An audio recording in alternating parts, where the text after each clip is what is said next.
Alright, and ladies and gents, what you are currently seeing is a beautiful situation in the market. Crypto bubbles are delivering, well, daily joy, let's say. Pretty much everything is pumping, guys. This is very good. Of course, this video is going to be about Kaspa, quick, short time frame daily analysis and overall view on the market. And trust me, I believe that we have a reason to celebrate now. So guys, let's get the party started. Remember that this video is not financial advice, and subscribe to the channel if you find any value in it. My name is Luke, and let's get the party started. So guys, right away, yes, obviously we do have lots of joy. Let's have a look at Bitcoin ETF inflows. As of yesterday, we've got 117.4 million of positivity to BTC. That's obviously very juicy. And now guys, according to Crypto Rover, he says that the phase 2 is just starting. So what does it mean? Something that I've been talking about for a long time ago, regarding that second phase, right? So now the money that is being made in BTC, but don't get me wrong, it's slowly starting in my opinion, because BTC still have some fuel. Nonetheless, once the money is going to be made with BTC, that is going to enter the Ethereum and of course Ethereum ecosystem. Lots of alts are going to be flying, and hopefully Kaspa too, right? So I'm not entirely sure in which category Kaspa is, either phase 2 or phase 4 or phase 3, probably anywhere between phase 2 and phase 3. Nonetheless, we do have a positivity. But before we are going to get into Kaspa's technicals, let's have a look at some news. So again, big shout out to Crypto Rover for this data. China money supply is exploding. The liquidity will flow into Bitcoin and crypto, of course. Guys, this is very positive. Of course, maybe not everything is going to flow into it, but if money supply in general is exploding, you know what's happening, right? So that is very, very positive news. And also something that I have forgot to mention about in yesterday's video, the US Fed just bought another 8.8 billion worth of 30-year bonds. Stealth quantitative easing keeps going on.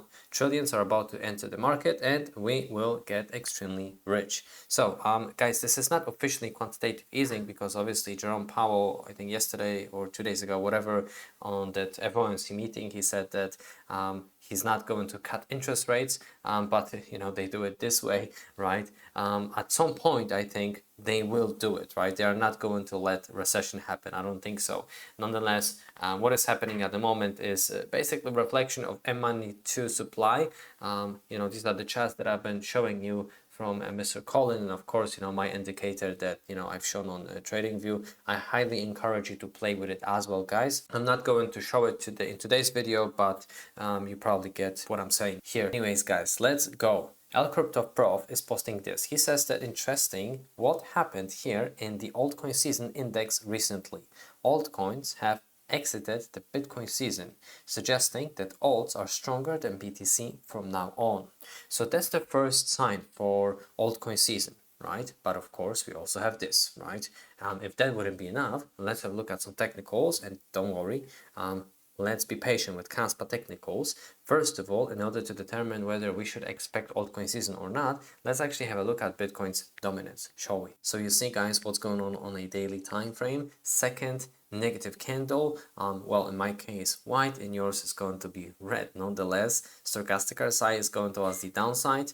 Well, let's get out of this for now. And what is very interesting is the fact that we do experience same scenario as we did recently with that major fart back in the days. That was when November 2024 last year, and last time stochastic RSI did such whoopsie doopsie on Bitcoin's dominance, altcoins were flying. So guys, this is the first sign of positivity. So remember this, stochastic RSI is on the top, and now if you are going to look at others dominance, we've got stochastic RSI for others dominance going towards the upside, aka inverse correlation. This is another great sign. And of course, USDT dominance is also going to that previous area of where we were by the time when Trump was announced as a president, right? Positive news, so on and so forth, and we went towards the downside.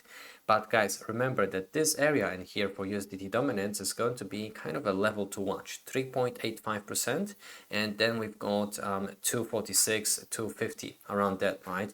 This is where I'm going to be fully out of the market, okay? Unless, we will have something very positive going on, right? But this is probably going to be the area to take out some profits.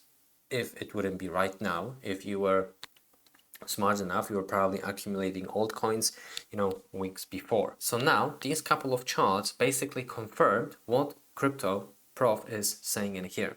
He's also pointing this out, right? This is total crypto market cap on a weekly, very macro chart. So hold your horses, right? Isn't it impressive that total market cap has been copying 2020 and 2021 for months? He first shared this chart here in November 2024, and it's now on a way to reaching its all-time highs. Once it breaks it, altcoins will fly so hard. So let's have a look at that similarity. Do we have striking similarity? Well, I do think so. Some floating wedge. We had basically the closure above it, and then we had the reset. And after that reset, what happened?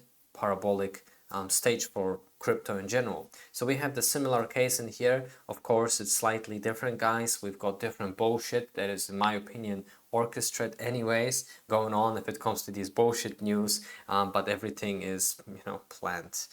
Anyways, now guys, let's have a look at some quick TAs for Kaspa. Another kind of positivity, in my opinion, let me actually have a look at a very short time frame. So if you were watching yesterday's update, you probably remember about what I was saying. What we have to look forward to with Kaspa is breaking above this overall downtrend that is basically going on for a long time. As you see, from basically 9th of December 2024, so that's that's a while basically.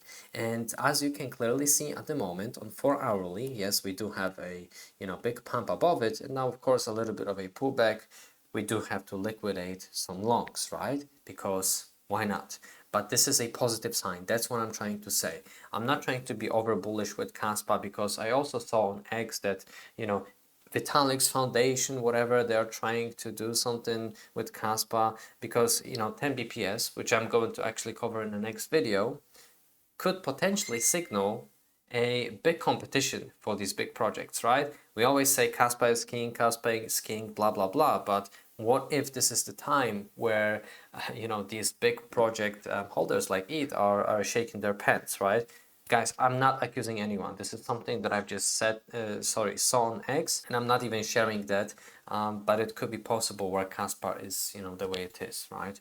Anyways, we are going to look at, this type of a news tomorrow, and also I'm going to cover 10 BPS, because I think that this is quite big deal. One of you guys subscribers covered this yesterday. Thank you very much. And by the way, if I by mistake deleted your comment, I do apologize. I try to do something with these AI bullshit scam comments down below, but it's very difficult, guys. I will have to be 24/7 basically in these comments section trying to delete it.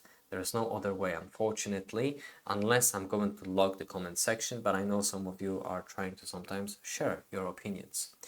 Anyways, now let's have a look at weekly time frame for Kaspa. So with weekly, guys, what we could also experience is a little bit of a pullback. Very quickly, guys, if you don't have a Tangent wallet, make sure that you check it out, because that's definitely a much better way to store your crypto outside of exchanges on which everything might happen pretty much, that supports Kaspa and many other projects. And also you can exchange your Kaspa or whatever token for USDT, so there is no need to send your crypto to exchanges.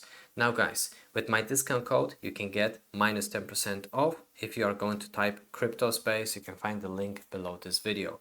Now guys, why do I think that we should be very cautious, right? Not only because I looked at the stochastic RSI in here and pullback, but we have to remember that there is a short time frame volatility, of course, right? So even if BTC is pumping and everything, we could see a very quick wicks towards the downside. This is only daily for BTC, Binance, right? Now we've got 1 daily, all of the exchanges, but 7 daily, you see what's happening. Everybody is longing at the moment. So where is the liquidity, right? Now, I think that liquidity is going to be below the current trading price. This is Kaspa, by the way. Right, we are going to get into Kaspa very soon, guys, but first I want to show you BTC. Let me quickly type BTC, Binance USDT perpetual. This is weekly. So you see, guys, what's happening, right? We do have a lot of liquidity here, and don't get me wrong, I am not saying that we are going to see the pullback, because of course we are in a bull cycle, which I believe we are. If you don't believe we are, well, everybody has their opinions. Nonetheless, guys, in a bull cycle where liquidity is flowing now, I believe that this is very likely that we are not going to see this pullback, but let's see. What I'm trying to say, be cautious with your 100x longs, okay? So this is the scenario with BTC. Of course, probably the market is going to pull back along with BTC unless Bitcoin's dominance is going to drop. I hope it makes sense. I don't want to make a confusing video here, ladies and gents. Now let's have a look at Kaspa. So let's do Binance. Obviously, these guys have a lot of liquidity. Same scenario, you see. Now, because Kaspa is jumping towards the upside, we've got everyone longing our beloved Kaspa. Nobody's shorting Kaspa. Now let's type Kaspa in here. These are, well, more exchanges, couple of them at least, and we've got more longs rather than shorts. So let's go to Kaspa, Binance. Let's say maybe firstly we are going to do daily, 24 hourly, and you see, guys, that we have more liquidity below the current trading price, and that's at 0.0929. Okay, so now another area of confluence, we are, well, pretty much trading at a resistance, let's say, right? This line that I have drawn is not perfect. Nonetheless, short time frame, we could see a very quick liquidity grab. Okay, not saying that this is going to happen, but based on a liquidity, that's very possible. And of course, if no more liquidity is going to flow into Kaspa in particular, Kaspa, of course, is going to search for the liquidity, or actually the market makers themselves. So to conclude, I wouldn't be surprised if Kaspa is going to go into these levels, right? But they are probably going to be the last levels to actually collect some Kaspa. Because if we are going to look at what is happening with Ethereum, for example, I forgot to mention about this, not the dominance, but Ethereum itself. You see, guys, Ethereum was trading as of today at $2,473 to be exact. Yes, we do have a pullback, but that's huge for basically 1.5k and 1.3k for Ethereum, right? So that phase 2 probably is happening right now. Ladies and gents, thank you very much for watching this update, and as always, peace and love, crypto.